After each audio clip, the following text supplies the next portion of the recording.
தாவீதை போல சகலத்தையும் இழந்து போய் நிற்கிறாயோ, ஆண்டவர் உன்னை பார்த்து சொல்லுகிறார், நீ சகலத்தையும் திருப்பிக் கொள்ளுவா. எஸ், அனைத்தையும் இழந்தாலும் உறவுகள் பிரிந்தாலும், அனைத்தையும் இழந்தாலும் உறவுகள் பிரிந்தாலும்,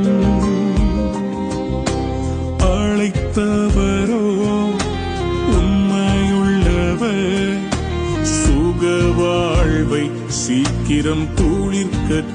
என் வாழ்விலே நீர் பாராட்டின தயவுக்கெல்லாம் நான் பாத்திரனல்ல, இதுவரையில் நீர் தாங்க